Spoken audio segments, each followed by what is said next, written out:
Yeah. Or we'll start then. We'll start. Yeah, it's got the streaming has started already. Okay. Let us go. So Dr. Hello, Gëzim, welcome. Yeah, carry on. Aloy. Yes, you begin. Yes. Start. Shall I start, Father? Yeah, I'll just begin. Aloysius will begin. Yes. Distinguished speaker of the day, Dr. Gëzim Alpion, Honorable President, Vice President, Executive Board members, Secretaries of AIACHE, esteemed Vice Chancellors, Professors, Principals of various institutions, India and abroad, Reverend Fathers, Sisters, and members of AIACHE, participants of this Christmas Kumbh webinar program, and well-wishers and friends. I am Dr. Aloysius Albert from St. Xavier's College, Palayangottai, Tamil Nadu, doing the Master of Ceremony. I express a pleasing sense of morning to Dr. Gëzim Alpion and a pleasant sense of evening to you all. Nothing is impossible with our God as long as we have faith for His mighty power. As we begin this program, let's invoke the blessings of God. And let me have the pleasure of inviting Dr. Christiana Singh, the Principal, Lady Do College, Madurai, Tamil Nadu, and her team for the opening prayer and the Christmas carol. Welcome, ma'am. Christmas is a time of joy, and I invite us all to start this AIACHE celebration, Christmas celebration, by joining the angelic hosts who sang glory to God in the highest heaven and peace on earth to those with whom God is pleased. I'm sure God is pleased with the intent of our heart to love the unlovable. We have reason for hope and a reason to sing out in joy. I just invite you to join the carolers of Lady Do College as we lead you through this carol. And I'll follow it up with a prayer.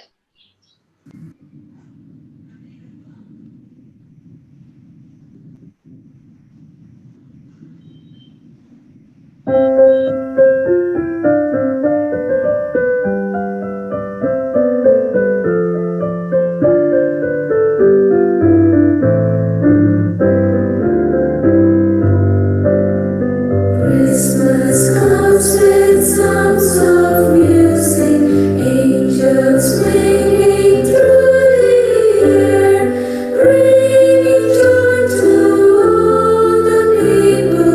Listen to the song they share.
Receive the King.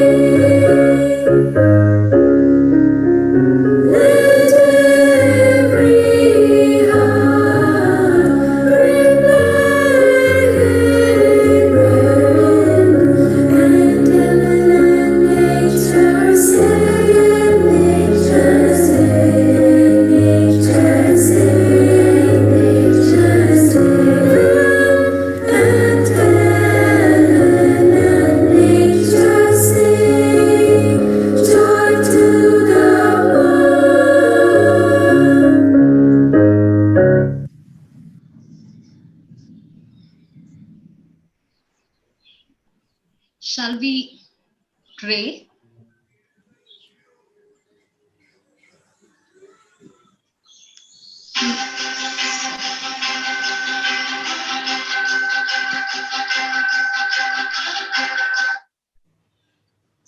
Let's pray. Lord our God, we thank you that you relinquished your rightful place on the throne of heaven and came down in human form for our sake. Thank you, Lord. You taught us how to love until it hurts. We thank you for saints like Mother Teresa, who imbibed that unconditional love and inculcated in others the value of love, commitment, and hard work. Help us, O Lord, to focus on the timeless principles of fairness, humility, and human dignity, and be dedicated in our service to the poorest of the poor, as did Mother Teresa. We thank you, Lord, for our guest speaker, Dr. Gëzim Alpion, a doyen of Theresian studies, for his unmitigated fervor and unshaken faith in God's word and in the ideals lived out by Mother Teresa. As we listen to him today, kindle in us the fire of love and compassion. Lord, as Christian colleges, we are indebted to AIACHE for its lofty yet practical vision and mission, for AIACHE's unstinting efforts in instilling in every one of us the urge to be altruistic, for its inherent and indispensable obligation to serve our nation in the context of its plurality of religions and diversity of cultures and languages.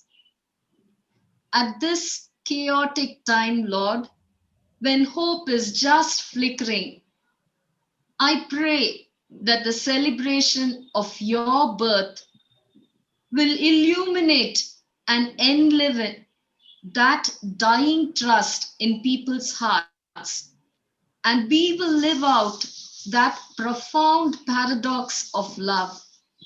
In Jesus' name we pray. Amen. Thank you, Dr. Christiana and the team, for tuning our ears and turning our emotions and leading us into prayer. Thank you. Reverend Dr. V. Xavier Vedam S.J., General Secretary of AIACHE, is a person of versatile and vivacious nature, a personality of energetic and effervescent being. And welcome you here for today's event is especially meaningful as we celebrate Christmas amidst this pandemic. May I now invite Reverend Dr. Xavier Vedam to welcome the gathering. Thank you, Lucius.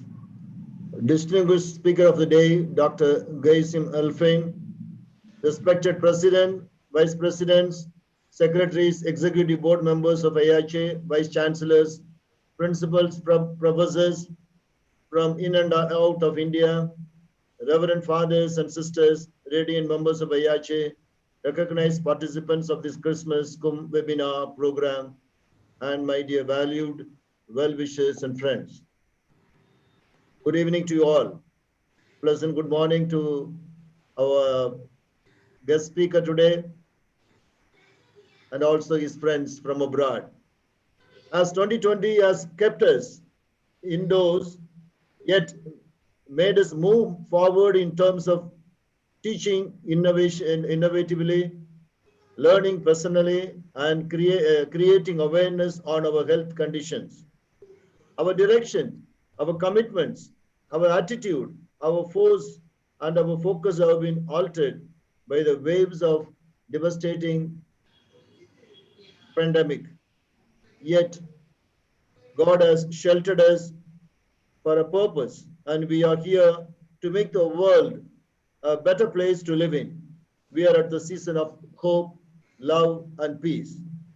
I am really privileged to have the pleasant task of welcoming the distinguished online gathering to this AIACHE Christmas celebration 2020 and the webinar on relevance of Mother Teresa and her mission in higher education.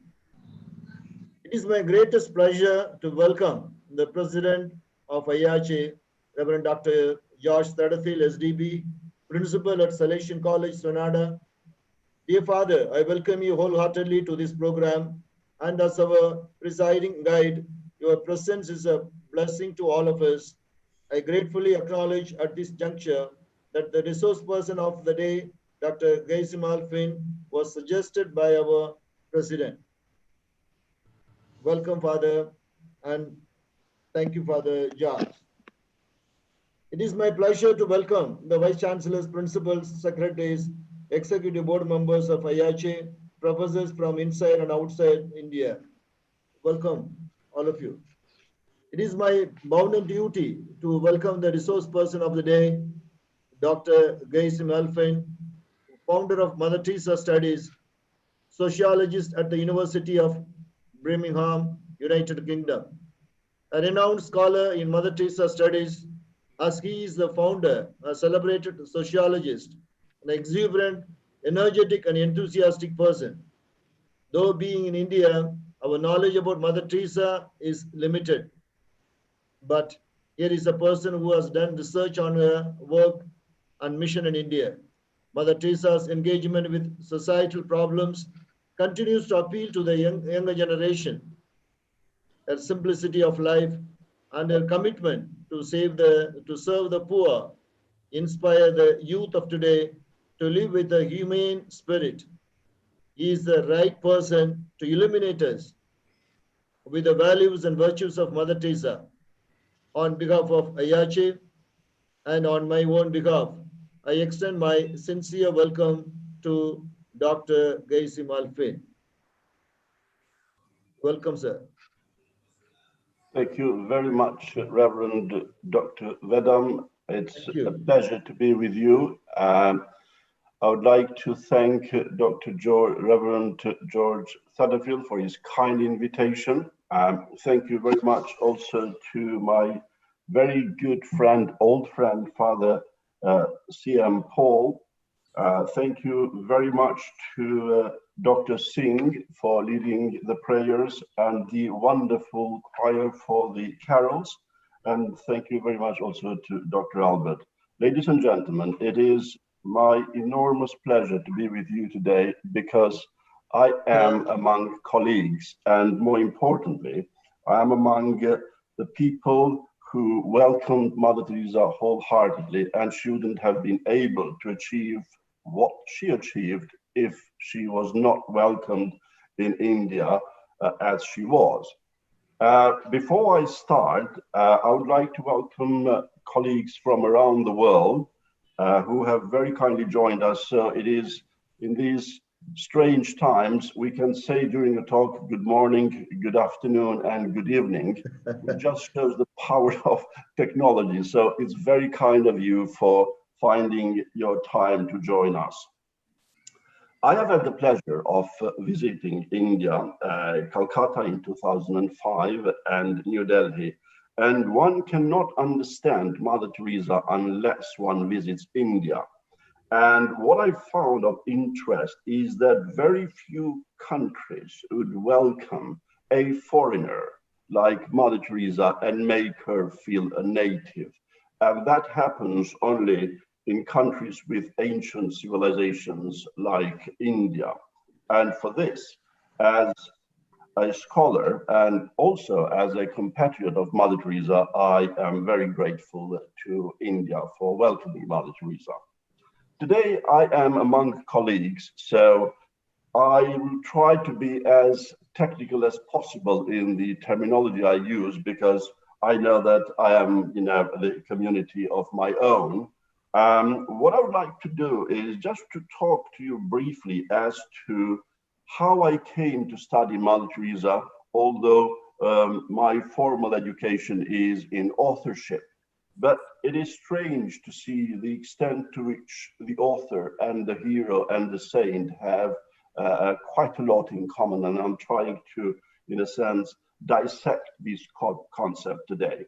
Before I start, as I do always, I would like to assure you that I have no axe to grind, so if I say anything, please don't take any insult, because it is all said with the purpose of encouraging intellectual debate. And as an academic, I have always felt that there should be no taboos in academia, provided that, of course, we treat the issues with sensitivity and respect. We know a lot about authors in literature. We know as much about Shakespeare as about his plays. We know a lot about Jane Austen and the Bronte sisters. We know a lot about Rabindranath Tagore and his work, just as we know about the life of Satyajit Ray, these two important pillars of culture in West Bengal that I have had the pleasure of knowing their work. But how much do we really know about the author in the context of social sciences and humanities? Well, the reason why I'm interested in this is because this is where the first comparison comes, the parallel between the social scientists and Mother Teresa as a missionary. I believe that we need to pay more attention as to what makes us as social scientists, irrespective of what field of study we choose, whether it is theology, whether it is sociology, social policy, criminology, and so on and so forth. If there is anything personal which makes us choose the discipline, but more importantly, what topics of research, what we focus on. Max Weber, as you know, said that when it comes to choosing a topic, values are involved. This means that we do take a personal interest in something that we focus on. The issue is, as social scientists, we have to be as detached from what we study as possible. The reason why I'm saying this is because it also ties with different interpretations of what kind of research we do. As you know, the positivists have their own take on how much a scholar needs to be involved with the topic or no. And the same holds true for interpretivists. You are aware of the view that sometimes, some scholars are in favor of social scientists being spectators and conducting kind of a hygienic research. Well, with respect to all these scholars, I don't think that we have to be spectators. The issue is, when we are not spectators, to what extent we succeed in keeping our detachment, as I said earlier. The reason why I'm mentioning this is because when I first took an interest in Mother Teresa, I was surprised as to how little we know about Mother Teresa, the person. Yes, we know a lot about the calls, the first call when she was 12 and the second call when she was 37, when in 1936, when in 1946 she had the second call. But what exactly do we know about Gonje Agnes Boyagiu, which is her name, her birth name?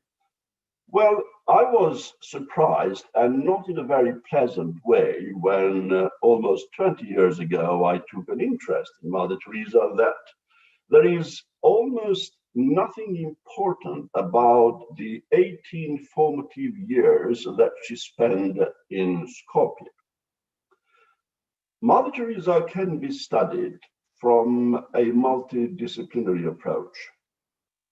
Theologians, of course, have their own perspective and contribute in a very important way. But I think that there is room to study religious personalities of Mother Teresa standard and other religious personalities by other scholars from other disciplines. And while, as you know, in the fields that we are affiliated to, we are a bit protective as to what sociology should study, what theology should study, I see myself as a kind of a trespasser when it comes to academic disciplines, not being afraid that I'm compromising the discipline of sociology by reaching out, if you like, to other disciplines. And I believe that we have to make social sciences a broader church by making disciplines, if you like, being more relaxed in taking on board what scholars affiliated to various kinds of knowledge can contribute. And in this sense, sociology doesn't become less sociological, just as theology doesn't become less theological if we kind of cooperate and conduct interdisciplinary and multidisciplinary research. Mother Teresa was born in Albania in 1910 at a very turbulent time for the country. And in my modest contribution to Mother Teresa studies, I couldn't help noticing the Reverend Dr. Vedam using the word founder of Mother Teresa studies. I believe that everyone has contributed enormously to understanding Mother Teresa, because if we say Mother Teresa studies, we kind of have a narrow view, and this is something that I would like to highlight: the contribution of so many scholars, so many biographers, so many hagiographers, so many historians of the church, and more recently in the context of Mother Teresa's Dark Night of the Soul, that we all together can understand in a modest way only something about Mother Teresa, but all together we can contribute in understanding the complexity of this fascinating modern saint, and why she is, we have only, in my view, only scratched the surface as to who Mother Teresa was and what she represents. The reason why I'm emphasizing the first 18 years of her life is because, in many ways, these 18 years in Skopje to some extent paved the way for the nun, for the missionary, for the saint that we know now. And Mother Teresa wasn't born at 18, as someone could draw the wrong impression from reading her biographies, which start at the age of 18. Mother Teresa was grounded into a cultural, ethnic, political background, which in one way or another had a direct impact on who she was. On the context of the first call, I have found that Mother Teresa received the first call at the age of 12, at a time when she had lost her father, but at the same time, in the wake of the enormous loss that she suffered within her circle of family and cousins as a result of the Spanish flu. So death and bereavement were very much part of Mother Teresa's life from the age of 9 up until the age of 12, where a seminal figure in her life, her maternal grandmother, passed away. And in my modest perception and understanding of the call, and I do admit that there is a call, then we have perhaps to see also certain factors, family, the context in which Mother Teresa was brought up in the turbulent Balkans, when at the age of 12 she said that she had the first call from God. It is at that time when this extremely sensitive child discovered in Jesus and tried to replace Jesus, if you like, the loss of a biological father. She was keen to find a father who would not leave her as her biological father did, who was poisoned for political reasons. So it is fascinating to see how, if you like, if you could kind of combine together the personal life with a divine call, we have a better understanding of who Mother Teresa was. The other thing which I find of interest in Mother Teresa is our concepts of heroes, how they have changed from mid-19th century up until now. Time and again, I'm asked in interview as to what do I think about Mother Teresa the saint and Mother Teresa the hero? To what extent both the hero and the saint, if you like, kind of coexist together.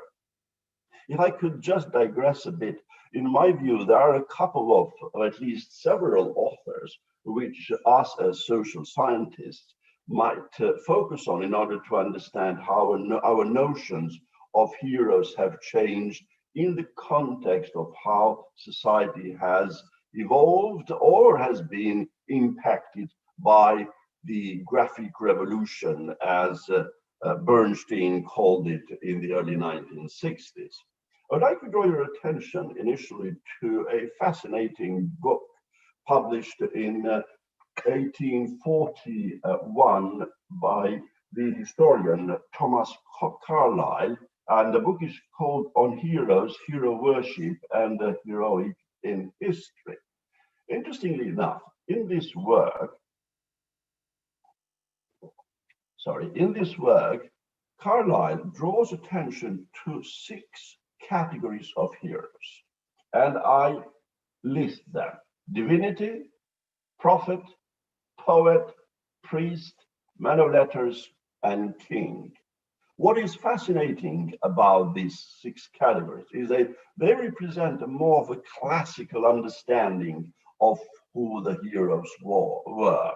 But the fact that Carlyle, who was a historian, wrote this work in mid-19th century is fascinating, because it was at that time that technology was playing an important role in people's lives. It is at that time that we have more or less the invention or the emergence of modern media as we understand this fascinating and very important medium nowadays.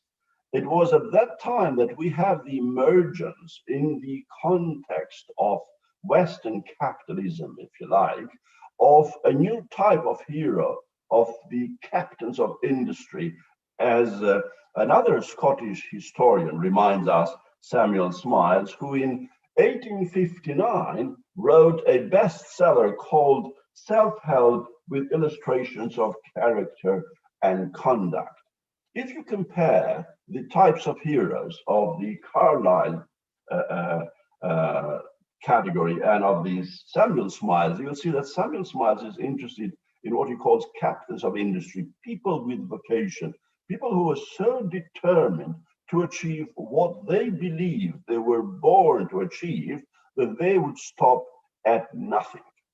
I will explain later how I can relate these to Mother Teresa. And then we have in 1961, Daniel Bernstein, an American scholar, who spoke about the emergence of a new type of a hero, celebrity, someone who is known for being known, i.e. for the well-knownness, i.e. these people, no disrespect to them, have contributed nothing, but we face them, there they are, on the newspapers, magazines, radio, television, and on the age of the internet. From the moment we wake up to the moment we go to bed, we are bombarded by these category of people who simply serve as a raw material for the media to survive and to become a viable industry. But there is more or less nothing that can compare these categories of celebrities, heroes of today, with the celebrities of yesteryears. And the reason why I'm mentioning this is because, to some extent, I would like to blame, if I may, Carlyle for starting a trend where he says that in his work, 1849 work, when he says that we should put the heroes on a pedestal and remove the dirt from them. Now, he doesn't mean dirt, anything extraordinary, controversial about their life, but apparently his view is that if you want to have, if you like, an ideal hero, you don't need to know anything personal about them, just about their achievements and role models. This is something I've tried to take issue in my work, and I have found that in 1971, Malcolm Muggeridge, in his work on Mother Teresa, which is titled Mother Teresa of Calcutta, Something Beautiful for God, he claims that people like Mother Teresa don't have a biography. And with respect to Muggeridge, how wrong he was. Because if you take away the biography, the biographical element, the humane element from heroes like Mother Teresa, heroes of today, then we end up with spiritual people that we don't know where their spirituality comes from. Yes, of course it comes from God, but we are all creatures of God. We all have families. We all have childhood, and we all have elements in our life which affects us in one way or another. And we are not creatures of like a mysterious creature as sounds. As a social scientist, I would like to see us paying more attention to all these circumstances which in one way or another help us. I have been pleasantly surprised that in the wake of the publications, since my first book on Mother Teresa was published in 2007, Mother Teresa, Saint of Celebrity, and more recently, Mother Teresa, the Saint of her and her Nation, the importance that I have attached to her biography and her roots has led to a number of colleagues from the church, a number of priests who have written to me that, you see, I may agree with you, because there must have been perhaps something in my personal life which determined why I decided to have this vocation, why I became a priest, why I chose to do this kind of missionary work, and so on and so forth. How can we relate now this to Mother Teresa's work? Mother Teresa came to India, and her main objective, if not the sole objective, was how she could serve the poor. Unfortunately, in my work, I argue that Mother Teresa came to India, but with false expectations, because while she loved the Loreto order, and she loved and respected the Loreto order all her life, she was not prepared that actually the Loreto order would be involved primarily in teaching the rich daughters of Calcutta. She wanted to serve the poor, and for the sake of serving the poor, Mother Teresa was prepared to break ranks, to the point that she was prepared also to become a secular nun for the purpose of being close to the poor. That, in my view, shows devotion. That, in my view, shows that Mother Teresa had, if you like, certain values which she abided by all her life, to the point that she was prepared, if you like, even to disturb the establishment. And in this context, a number of colleagues from divinity and other areas, even in business studies, including sociology, of course, are interested in the notion of charisma. We don't know what charisma is, and we can't possibly define what it is. Max Weber attempted, but also he hasn't given, if you like, a conclusive definition as to what charisma is. What interests me here in the context that Mother Teresa operated as to how come someone's charisma, which according to Weber, particularly in politics, a charismatic leader always finds resistance, I found of interest that Mother Teresa also found resistance when she articulated her views in the wake of the second call on the 10th of September 1946, after she saw the day of the great killings in Calcutta, that she had a vision that she was called to do something else, and that is a vision within a call within the call, as it is known, as you know. And Mother Teresa was prepared to do everything possible in order to establish a new congregation as she understood it. And that kind of determination, in my view, needs to be applauded, because Mother Teresa can teach us a very good lesson as social scientists. And I'd like to draw your attention to what I have observed from Edward Said, as you know, who made his name in 1978 with his seminal work, Orientalism, as to what he says is missing in social sciences. He says that, and I quote unquote from an interview he gave in 1993, what is happening now is that there is, in his view, we need some personal and intellectual investment. Intellectuals, he says, have to be moved, I think, by what some scholars say, a sense of justice. He says that I'm talking about social responsibility. You know, Conrad says he was moved by a few very simple ideas. And that's what interests me most in Said in this context. For intellectual discourse and for intellectual activity, one has to be stimulated not by highfalutin ideas in the appallingly solemn Habermasian sense, you know, the public sphere and the discourse of modernity, which is just hot air, as far as I'm concerned, because there is no moral center to what Habermas does.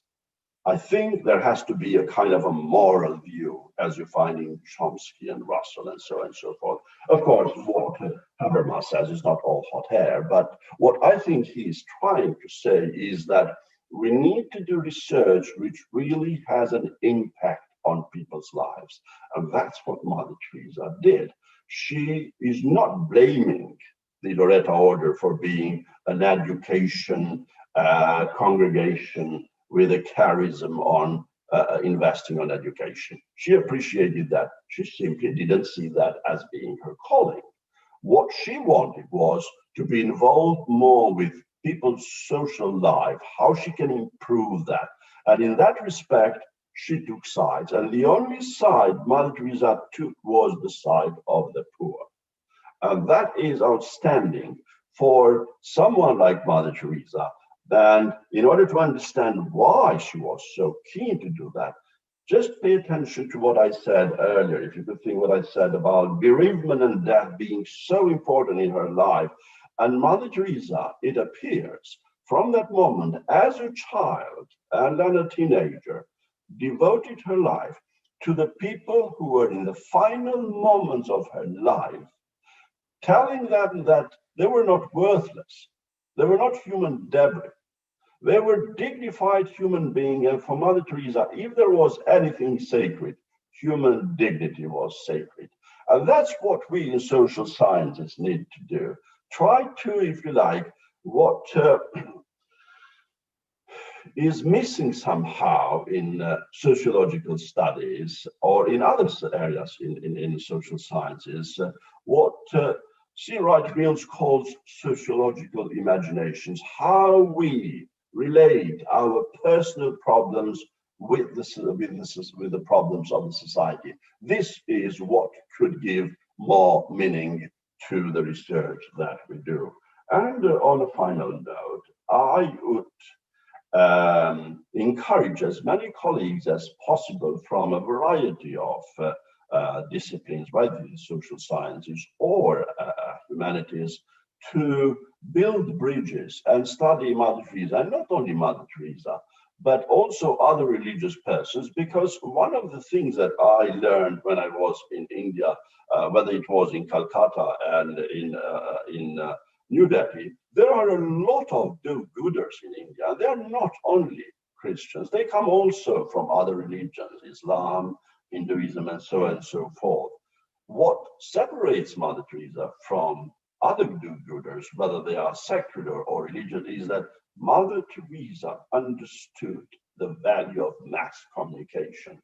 Indeed, she gave her first interview in 1949, and I'm delighted we have with us here an expert on Mother Teresa's relationship with Bengali media, Father C.M. Paul, who knows much better than I do on this, that from 1949 onwards, Mother Teresa understood the value of mass communications, and I think she understood it perhaps 15 years before the Second Vatican Council, because although she found it painful dealing with the media, Mother Teresa was not about fame. Mother Teresa was about serving the poor in most humble ways. However, she understood that she could serve better, more effectively, if you like, the poor, whether it was in India or around the world, by being in contact, by talking to the media, so that more people understand as to what she was about. And Mother Teresa was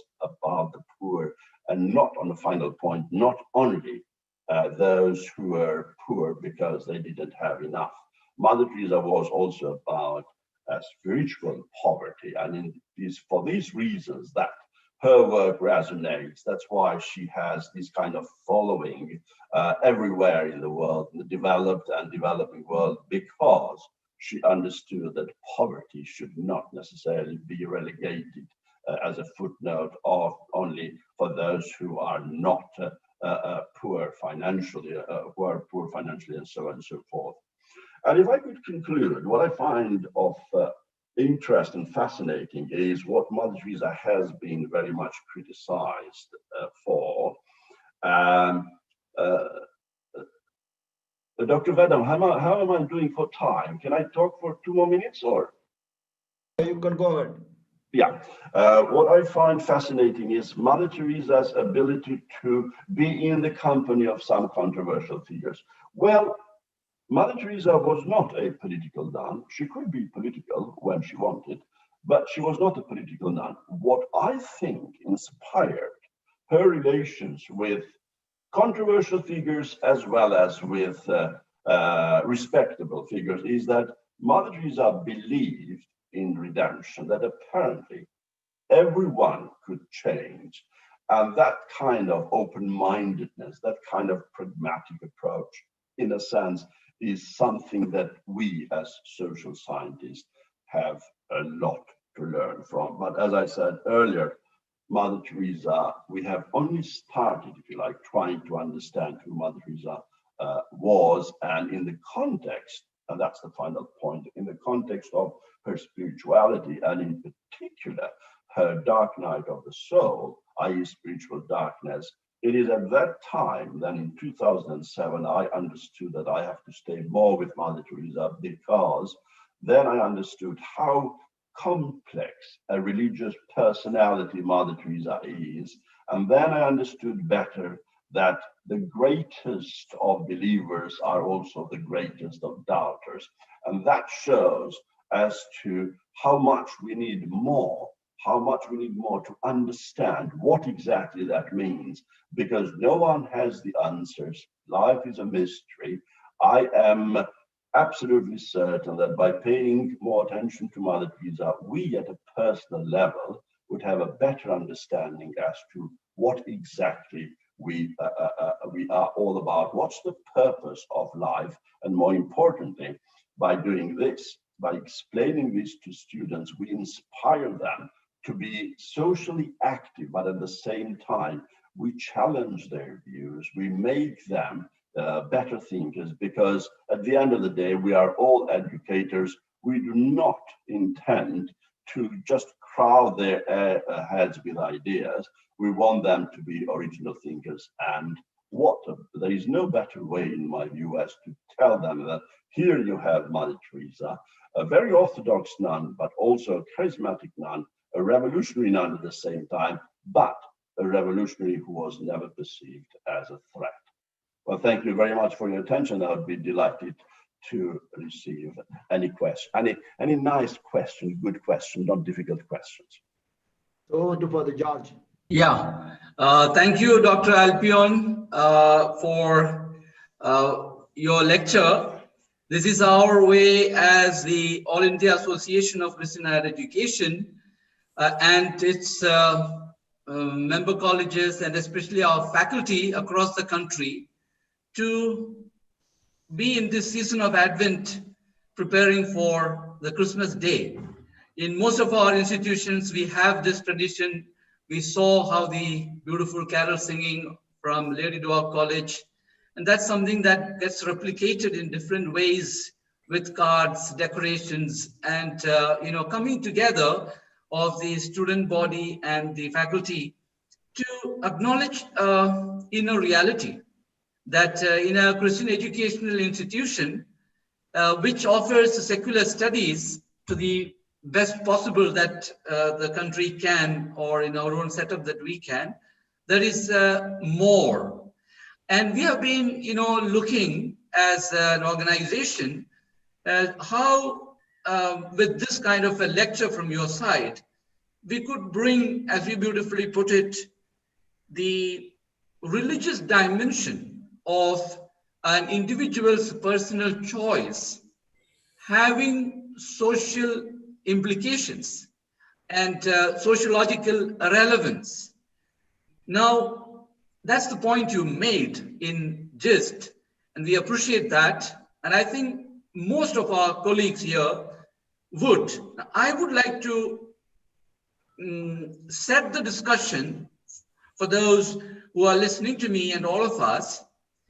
In India, we are well aware that there is a critique coming that to the right wing that is emerging, there is no counter left wing within the religious forces because that left thinking has been snubbed in the name of a false understanding of secularism, which prevented religion being brought to academic discourse. And therefore, even the academic world, barring a few secular intellectuals, who are also now being overpowered with a kind of, the right wing taking over all spaces, including the academic space. So in this background, we thought as a Christian association, we should be the first ones to walk the talk of saying that, yes, there is the legitimacy to bring religious concerns to our political discourse, to our sociological discourse, and to our literary discourse.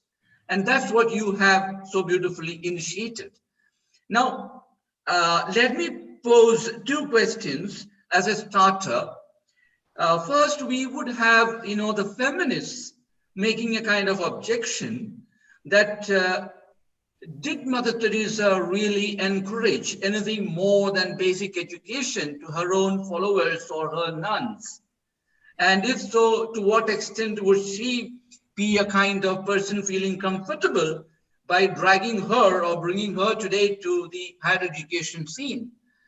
Of course, persons like you, and I came across your first book sitting in Princeton Library, and I immediately, knowing that Paul is working, I sent a message to him, do you know Gëzim Alpion? And it's, oh, he is my friend. So that's how we are here today. So, people like you or anyone doing a research on her would definitely bring her to the academic table in one sense.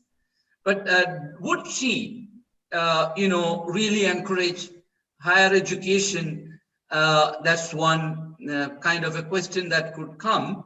And would that in a way dissuade a person from going back to doing the kind of work she did? Now, this is related to the other leftist critique that doing Mother Teresa's kind of work to address poverty is like Band-Aid. Or if you're only giving them that kind of immediate response, you're not really addressing the core issue. So why there is poverty in society? So this kind of a critique there as well, which we are well aware of. Now, that brings us to, the kind of response that we need to give. And I'm thinking right now, and all of us in India, for example, of the farmers sitting on the road. So in what way, in other sense, how would, for example, Mother Teresa intervene? It's like, how do you go there to reach out to their immediate need? And what is it that they are not buying? Why is it that they are not buying what the government is trying to say, that what we are coming up with is for your good? But they're not seeing that good in the day-to-day here. So it's impossible for them to buy something in a later future as that which might come as something that is good on their table. So this kind of a positioning of Mother Teresa in the intellectual discourse, on the one side, is that which we need. And on the other hand, would you still feel that there would be a kind of reluctance, I mean, to be true to her, in taking her to the kind of intellectualizing that we are doing about her? Over to you, and then to others who would have questions, and I'll get back with something else later. Thank you. Thank you very much, Dr. Thadafil. I think that's a very intriguing question, absolutely. And there are a number of ways how we can approach it. If you approach it from the perspective of Mother Teresa's critics like German Greer, and apparently they see Mother Teresa not as being an aspiring figure for feminism, because I think that scholars do not understand the position where Mother Teresa was coming from.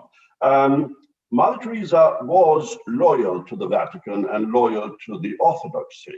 And in that sense, from the very beginning, and in those books, I highlighted as to how highly she thought of the figure of the priest as a seminal figure. And in that respect, Mother Teresa always expressed her views within a patriarchal institutions as the Vatican is, that, well, the nuns should not be part of the hierarchy. I understand that things are changing gradually. So in that respect, Mother Teresa exposes herself to criticism, as there are other aspects, whether it is the abortion and so on and so forth. But without having an insight, a theological insight, then that it is easy to criticize Mother Teresa. You have to have, if you like, that kind of formal education and understanding that, and that's why I highlighted earlier that if you approach Mother Teresa only from one single discipline, then you are in danger of not understanding where she came from. I have had the enormous pleasure of giving a talk in Calcutta in 2005. I was invited by Mother Teresa's sister and giving a talk in the chapel. And I found the audience, the questions that the nuns asked me, probably one of the most engaging audiences in my life, because they were direct, very polite, very professional, but very intriguing in their questions, which led me to believe that I was dealing with very educated nuns. You can't understand the poor if you are not educated, if you don't understand the causes of poverty. And in that sense, I'm not saying that nuns and priests, people who have a vocation, have to engage with the government, do politics and so on and so forth.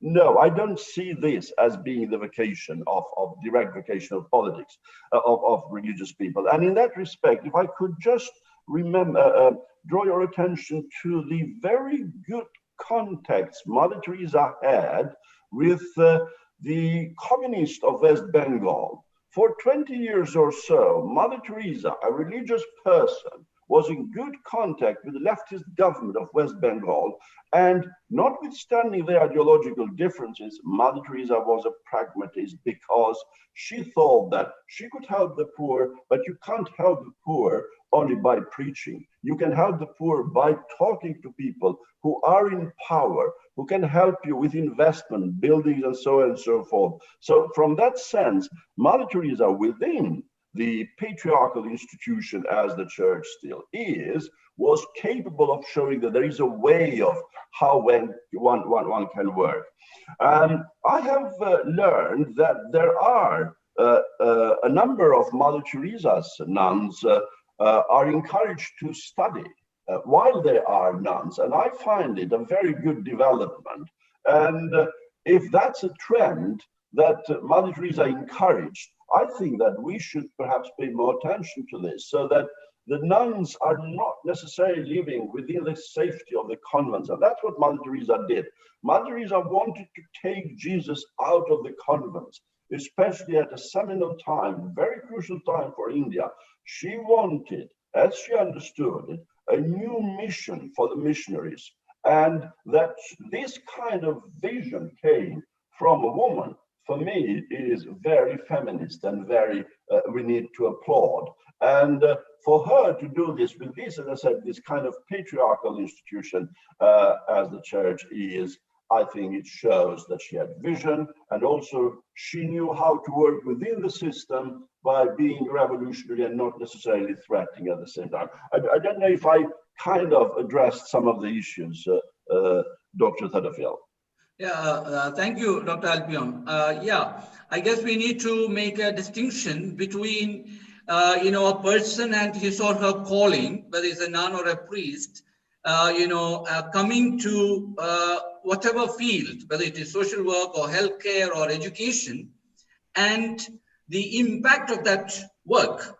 So I go back to seeing the work you have done and what Paul was trying to do from the Bengali media, and Paul has got an immense collection of all the videos made on Mother Teresa. So now these records remain as documents of that person's intervention. So we have appreciation and admiration for, let's say, a scientist like Einstein, or a person like Mahatma Gandhi. But here is a person who by profession and choice goes to engage with society, seeing something that she thought the rest of the world is not sufficiently giving attention to. Now, that kind of a critique is also a kind of invention in transforming the social order. Eventually is one angle that I see from the way you are responding to what I said. Now, we have here a question coming up from Peter, who is asking that he liked your lecture and, a very pointed and a timely intervention. And he's asking, in a context of pluralism and relativism, where morality is on a very shifting and slippery ground, where do you see the social responsibility by social science students in our engagements, and he's referring this especially in the background of moral roots not matching, or someone's good is someone else's evil in a kind of relativist frame of reference. What would you say to that? Well, that's a very intriguing question. Thank you very much indeed. I had the pleasure of meeting in New Delhi on the day before Mother Teresa was canonized, one of India's most celebrated singers, and she also sang at the ceremony. And what I found fascinating was, she's a Hindu, she said that in 20 years, I was involved doing missionary work for charity work for Mother Teresa. She never mentioned Jesus to me as a Hindu. She spoke about God. And that hit me. I said, my goodness, that's a very diplomatic way of talking to a fellow human being who is affiliated to another religion, but at the same time, choosing a discourse, a way of communicating as not being seen as threatening or intimidating and so on and so forth. That shows that Mother Teresa understood human nature very well. And Mother Teresa was above this kind of division. Yes, she was an Orthodox, a very devout nun, but one cannot succeed in a country like India with such a diversity of ethnicities, with such a diversity in politics, with the world's most populous democracy, where a lot of changes happened in the wake of the independence, unless you are an astute observer of human nature. And it is in this respect that this kind of understanding, and I believe, probably I'm becoming older, this is not something that formal education teaches you. As Mother Teresa said about faith, either you have it or you don't.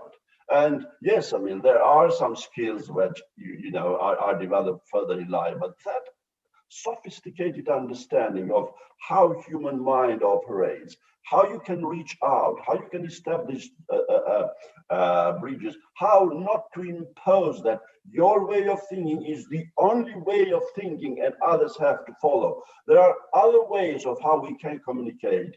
And more importantly, you can communicate by what Mother Teresa did, showing love in action, a phrase from Malcolm Muggeridge. I mean, I have a lot of things that I don't agree with Muggeridge, but I think there are some aspects that he got it spot on. So that kind of love in action is perhaps in response to the question that showing people what we do, not so much by words, if you are someone with a vocation, but also to go back to the point Said made, that there should be some moral ground to what we do, so that we do not isolate ourselves as academics in an ivory tower. We are not spectators, you know, open the window and see the world walking by.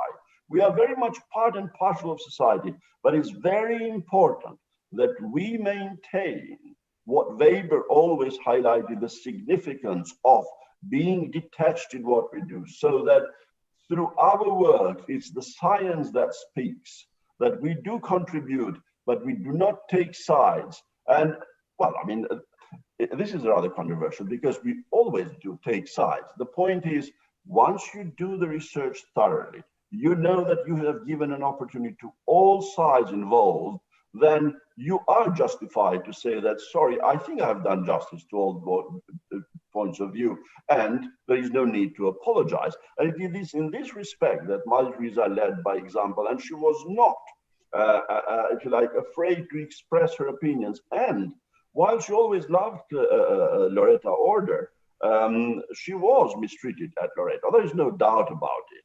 However, there were also other heads of congregations in India who were critical of her, not when she left formally Loreto in 1949, but even in the 70s, there were nuns who were not very happy with Mother Teresa, what she did, because they still didn't understand that in order to serve the poor in India, some practicality needs to be involved, and not necessarily like only by preaching. The poor are helped if they can see that someone is really reaching, is touching them, is taking care of them, that they are devoting, and you put yourself as a missionary in their circumstances. Otherwise, you can't do that. And what I, just to wrap it up, what I find fascinating is the appeal Mother Teresa had among her students. That shows that, let's not forget, Mother Teresa was an educator. Mother Teresa was a teacher. Now, what she taught, how much she knew Bengali language, we can disagree and agree on that. That's an area open for discussion.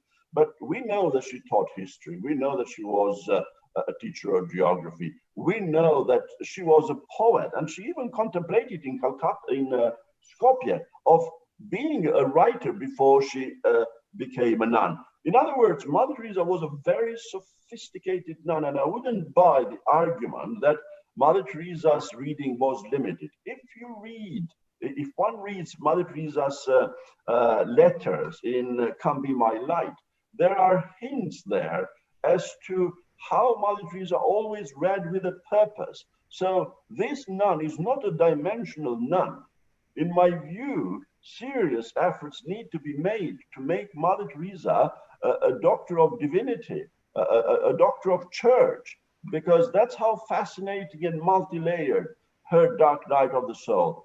As such, we are not dealing with a simple nun. We are not dealing with someone who was dimensional. We are dealing with someone who understood society, and she was prepared to do something. And finally, I find fascinating that Mother Teresa did have access to a number of communist countries during the Cold War, which were and remained no-go areas even for a charismatic Pope like Pope John Paul II.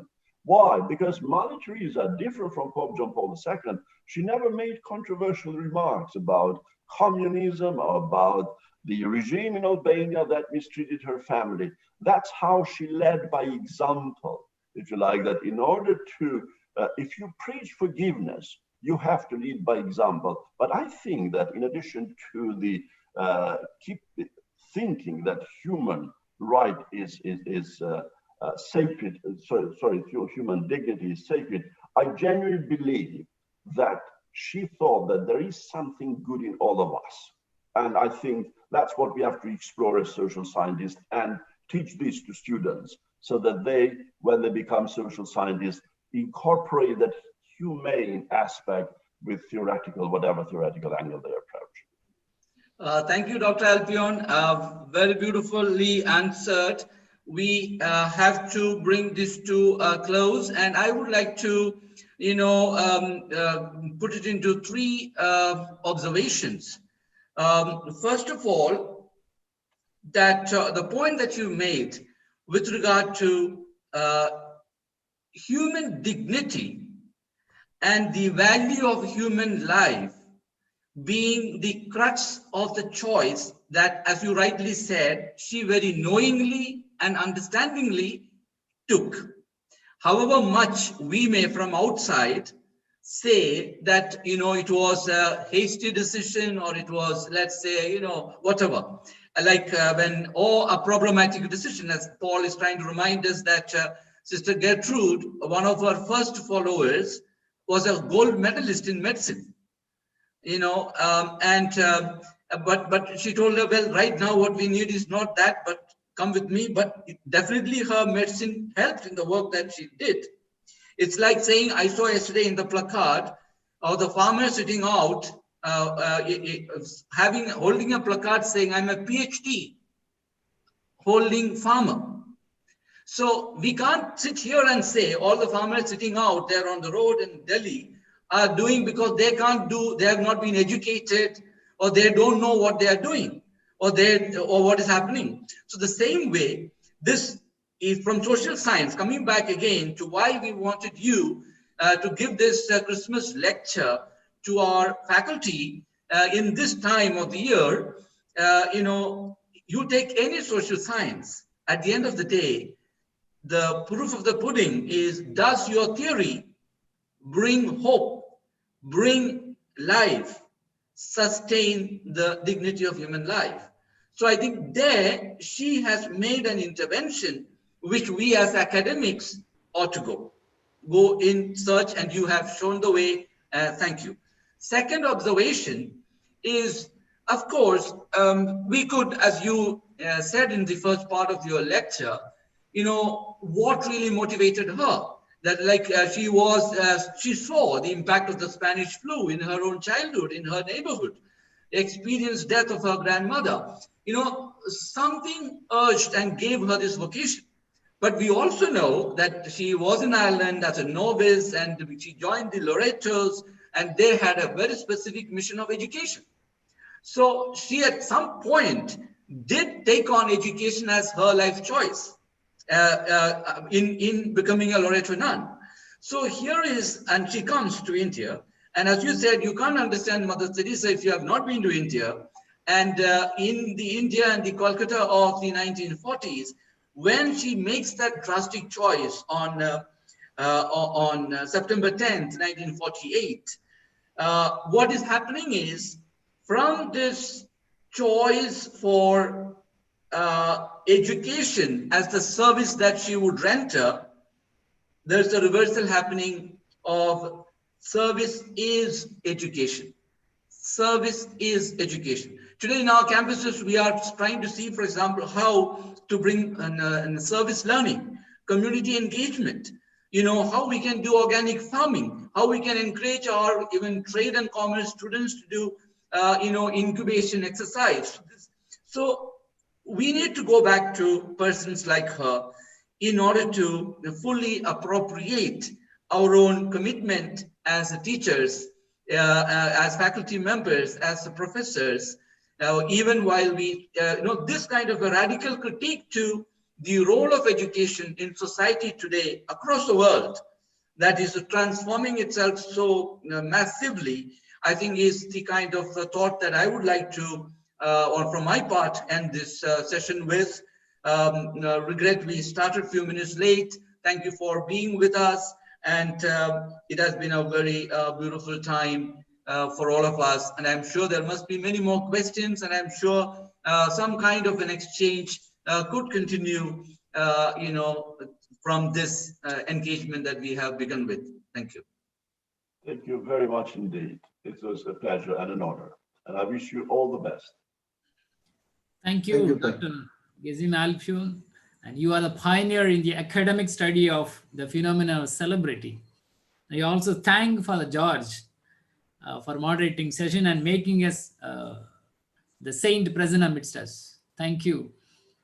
And it's time to thank everyone. And let me call Dr. Mary Fernandez, Executive Board Member, AIACHE, and Principal of St. Andrew's College, Bandra, Mumbai, to propose vote of thanks and to wish with their Christmas carol singing.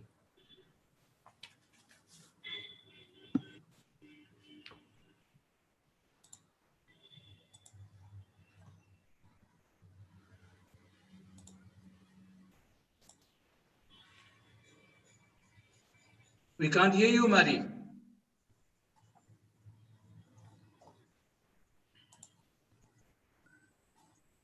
As she's going forward, would Father Paul like to say something? Since I should acknowledge, as Dr. Alpion already mentioned, that Father C.M. Paul from Salesian College, Canada, who is an internationally known journalist, who was working along the same line of, what made Mother Teresa a celebrity, brought us together. Paul, would you like to say something?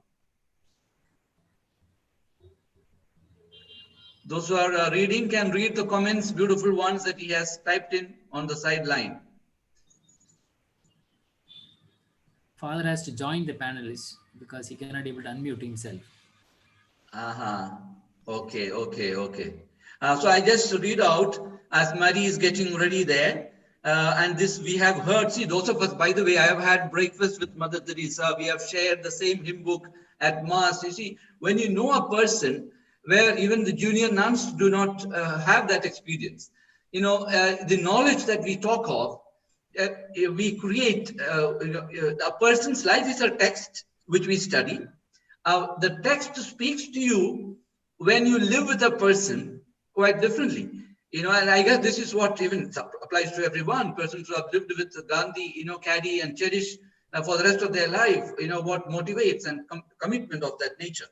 So, he has commented about how she, took political action of preventing the Calcutta Corporation trying to demolish slums, or how she was willing and was after the Archbishop to go with her to meet the Prime Minister of India when the Ayodhya trouble was going on, to start a convent out there. So again, indications of a person who was conscious of what was happening and how in her own way could intervene in social situations. As I said, what she would have done when farmers are, out on the road, that's something definitely she would have, or, what we would in that sense feel like doing. Yeah, over to Mary. Is the problem solved, or is she also not in the panelists? Is that the reason? No. Father, Paul can unmute his phone and then speak. Yes, I'm here. Yeah, right. Yes, Father. Yes, over to you. All right. So thank you very much for the wonderful presentation. I've heard Gëzim for a long time, and as usual, he's a brilliant exponent of Mother Teresa. Now, coming to education, my first encounter with Mother Teresa was in 1967. I was sitting in class 8 in our study hall. Mother Teresa had come to Bandel Church, and as usual, the rector invited her to talk to the seminarians. So while talking to her a whole lot of stuff, only one thing I remember, that she walked out from the podium, which was the simple desk and a little mic. She walked out to the corner of the study hall to the dustbin, and she picked up a crumbled paper there. No, the paper that we throw out there. She brought it back to the desk, and then she straightened it out and she folded it and showed us how to make a pouch. And a small pouch, folded and showed us. He said, "Boys, this is how you can help me. I need lots of these small pouches to serve the medicine for the lepers, because lepers, they cannot hold things properly. So I had put in small pouches, different tablets for different days and things like that. So boys, don't waste any paper. Collect all the paper that you have got, make pouches and send them to me. And that's what we did as our little contribution way back in 1967 as a class 8 boy. After that, I have done several other things along with also as editor of the Herald in Calcutta. I had the fortune to interview her for her 80th birthday. 80th birthday in 1990. And we sat on the same bench. She sat at one end, I sat on the other end, and she was chatting to me. And then when I was fired from the Herald by the Archbishop of Calcutta, I went to speak to her. Mother, see what has been done to me. And mother told me, what did they do to Jesus? So I had nothing else to say. And then she told me, Paul, why don't you come with me? I need somebody in Siberia. I said, Mother, thank you very much. I am not coming to Siberia. So that was Mother Teresa, a brilliant person, a lot of experiences with her from almost 30 years, from 67 to 97. Thank you. Thank you, Paul. Thank you for that. Thank you, Father Paul. Mary Fernandez, Doctor.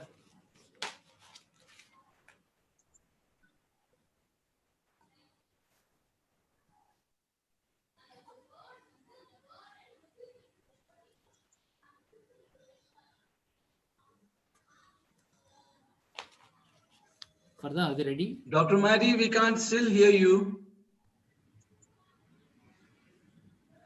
Meanwhile, for Dr. Alpion, there's a comment here. She chose life over death for the destitutes on the streets. Thank you for this wonderful lecture. Yes, these are some responses coming from your listeners this afternoon. My pleasure.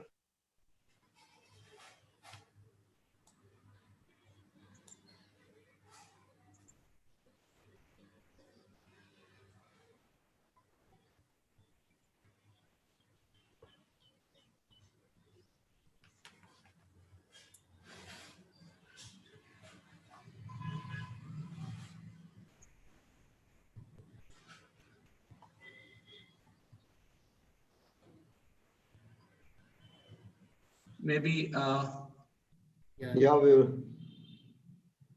Maybe Dr. Aloysius could take over. Yeah, Yeah. yes. Mary is still not able to do. You need to select the microphone you're using, Dr. Mary Fernandez. Yeah, maybe that's the reason. Yes. But she has some technical help there anyway. But she came in between. Allow, you can do that. Yes, they come. Oh, yes, they come.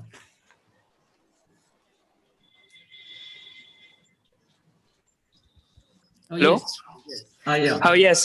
So my ma'am is facing a little problem with her audio. So she just asked me to start with the Christmas carols, and Yes. hopefully she can come by then.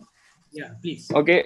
So my name is Travis Lopez from St. Andrew's College. And yes, Mary, I'm going to sing a couple of carols for y'all. So hope y'all enjoy.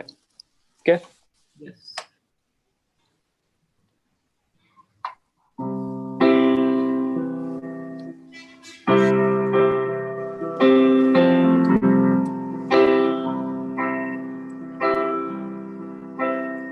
I'm dreaming of a white Christmas,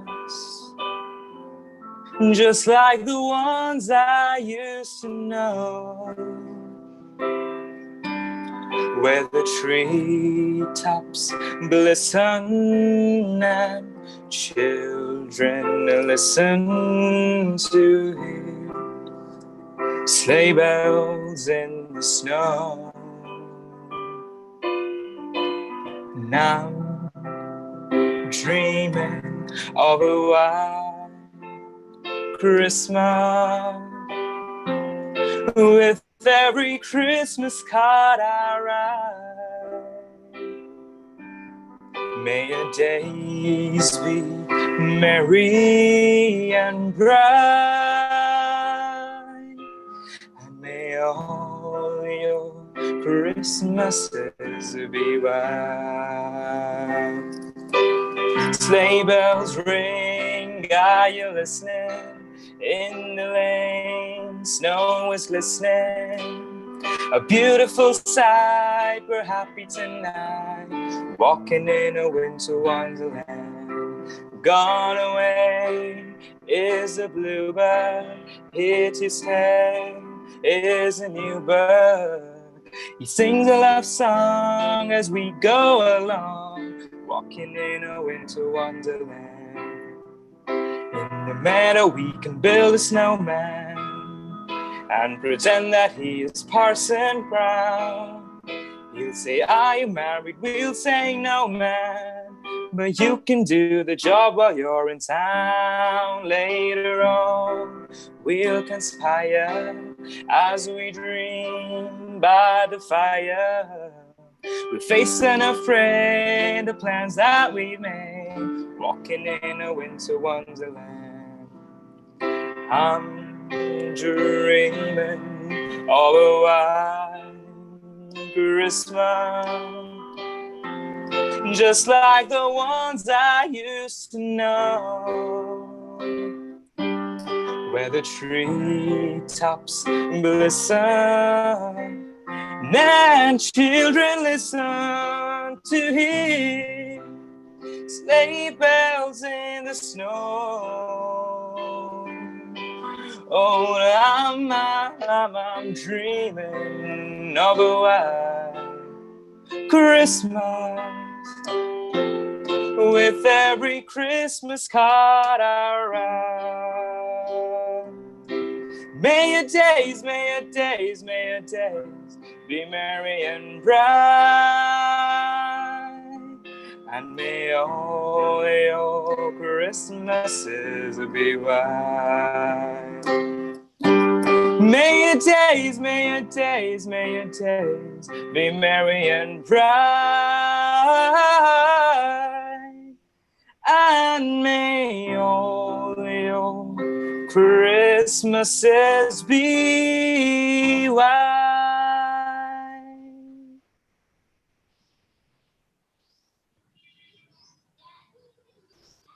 Merry Christmas. Oh, Merry Christmas too. Thank you. Beautiful. Great. Would you introduce yourself once again, please? Yes, 1 second. Yeah, my name is Travis Lopez and I'm a student of St. Andrews College.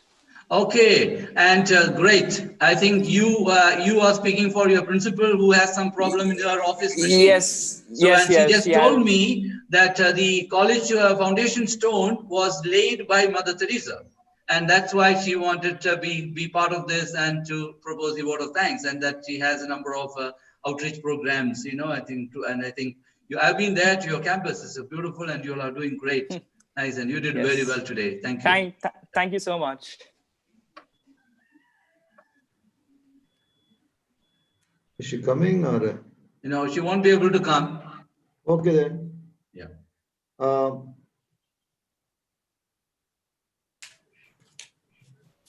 Okay, Father.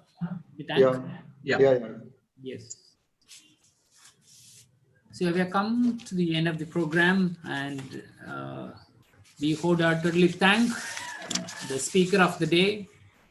And he is actually the most authoritative English language author of St. Teresa of Calcutta. And also, he is the pioneer in the academic study of phenomenon of celebrity. And he is making known to the world the significance of Mother Teresa to the mass media, to the celebrity culture, to the church, and to various political national groups. In June 2014, Dr. Alpion began a campaign in support of the canonization of Mother Teresa, and he could succeed. And he is the author of a number of studies, and he has delivered recently more than 60 keynote addresses, talks, and lectures in 15 countries. And we are very fortunate to have him here, and you have listened to his wonderful talk on the relevance of Mother Teresa to the higher education. And we wholeheartedly, on behalf of AIACHE and all the members present, we wholeheartedly thank you, Dr. Gëzim Alpion, for your wonderful words of wisdom. Thank you so much. Thank you, Dr. Albert. It's a pleasure. Thank you very much. And Merry Christmas and a Happy New Year to everyone. Merry Christmas to you. Yeah. Thank you. And I also take this opportunity to thank the moderator of the session today and the president, Dr. George. And it was really wonderful questions to initiate, and you have a lot of discussions on this, on Mother Teresa. You wholeheartedly thank you, dear Father, for wonderfully moderating the session. We also thank all the executive members, secretaries, professors, and principals of various institutions, and a special thanks to Dr. Christiana, principal of Lady Duke College, Madhuri, and the team for a wonderful Christmas carol and opening prayer. Thank you. And we also thank the PAM members who are participants. Almost more than 100 persons were there from different parts of India and abroad, and your active listening and a lot of comments really makes us feel that Mother Teresa lives even today and helps us in our thinking and learning and moving ahead. And we all, on behalf of AIACHE, we thank each of the members who are present. And also special thanks to Dr. Mary Fernandez, who cannot able to be part of this, but then a wonderful carol singing by a student of Andrews College, Bandra, Mumbai. Also special thanks to every member who participated. And the joy to the world, the Lord is come. Let the earth receive her King. Let every heart prepare him room, and heaven and nature sing. And thank you one and all. And a few words from the General Secretary, Dr. C.V. Hello, on behalf of AIACHE, I would like to thank you for your wonderful Master of Ceremony. It was really good. So we, on behalf of everybody, we would like to thank you and congratulate you for your good work. Thank you. Also, a special thanks to Gëzim Alpion. This is a wonderful lecture that we had. I think it is going to be a good day. I mean, toast for us during this Christmas season. Thank you so much for your nice talk. And also, I thank each and every one of you who participated in this celebration. Thank you so much. Yeah. Special thanks to Dr. Christiana and Lady Duke College. Thank you, madam. Yes, yes. Beautiful, thank you. And to St. Aloysius College, Jabalpur, for all the technical support. Yes. Yeah. Oh, sorry. Father Valan and co. Valan and yeah. So thank you once again. Thank you. Happy Christmas to you. Happy Christmas. And to all the participants for sparing the time in these busy times. Taking away time from baking cake and making Christmas decorations, maybe some of them. Yeah. So Merry Christmas to you all. Merry Christmas. Thank you so much. We end the program. Yes, thanks to one and all.